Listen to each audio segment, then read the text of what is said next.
En este primer video vamos a explicar simplemente la reacción de halogenación, que consiste en la sustitución del grupo saliente alcohol por un halógeno. Nos va a dar el grupo RX. En las reacciones de halogenación lo que ocurre es que se desplaza el grupo OH del alcohol, que vendría a ser el grupo saliente, por el grupo X, que es un halógeno, cualquiera sea de los halógenos, exceptuando el flúor, que no permite las condiciones para que se dé la reacción. Es decir, el halógeno puede ser cloro, bromo o yodo. Recordamos que, como expliqué en el video de estructura de alcoholes, el grupo H es un mal grupo saliente porque es una base fuerte. Por lo cual estas reacciones a priori no se dan si no se trabaja en medio ácido. Lo que yo había explicado también es que trabajando en medio ácido, el grupo H se convierte en agua y se convierte en un buen grupo saliente.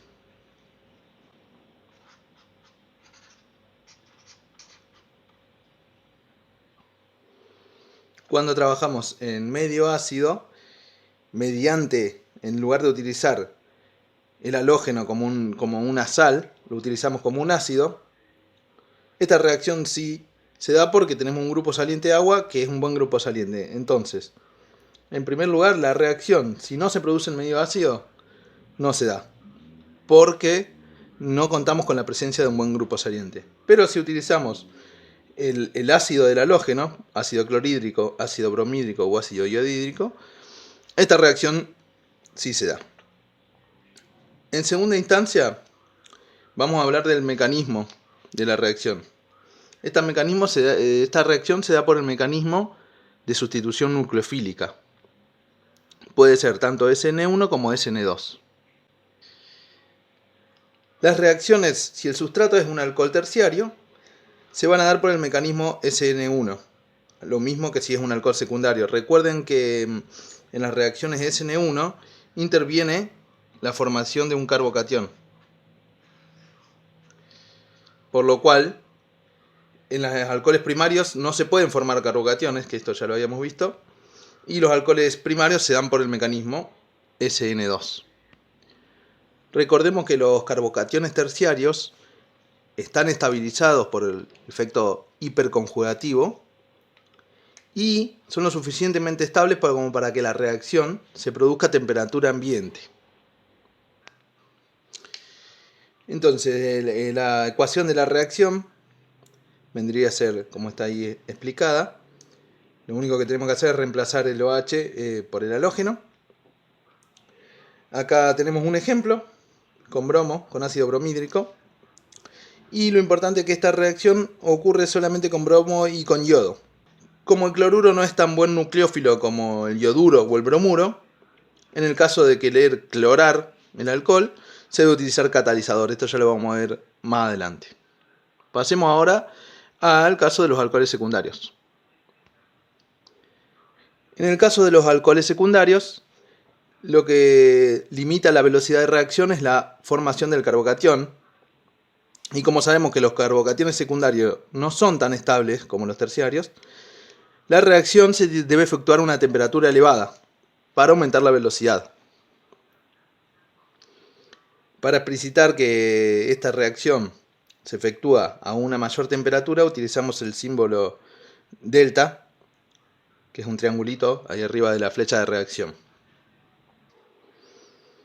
Aquí tenemos un ejemplo, que sería el isopropanol con ácido iodídrico, nos daría un 2-iodo-propano más agua.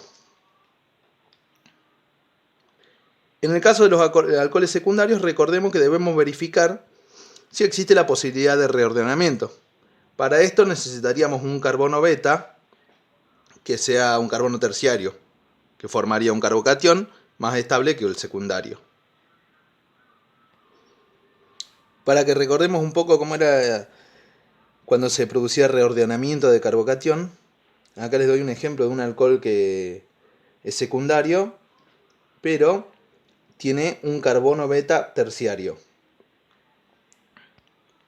Recordemos que cuando tenemos el grupo funcional OH, el carbono al que está unido el grupo funcional es el carbono alfa, y el carbono vecino a ese es el carbono beta. En este caso también tenemos un carbono beta primario, pero bueno, no viene al caso porque vamos a ver el tema del reordenamiento del carbocatión. Entonces, en un primer paso, se produce la salida, protonación del OH y sale como agua, se forma el carbocatión. Lo que ocurre aquí es que tenemos un carbono adyacente al carbocatión que es más estable al ser terciario. Entonces se produce el reordenamiento del carbocatión. Y luego se produce el ataque nucleofílico. Por lo cual el producto que se forma es un producto terciario y no un producto secundario como hubiéramos esperado si no tuviéramos en cuenta el reordenamiento del carbocatión. Vamos a ver ahora en el caso de los alcoholes primarios. Como habíamos dicho, al no tener un carbocatión tan estable, que sería un carbocatión primario, el mecanismo se da por SN2, por lo que no existe la posibilidad de reordenamiento, ya que no interviene en la SN2 la formación de un carbocatión.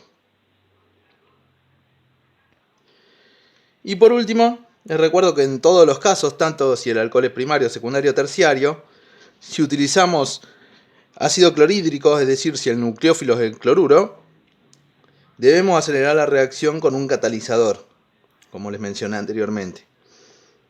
El catalizador que se utiliza es el cloruro de zinc.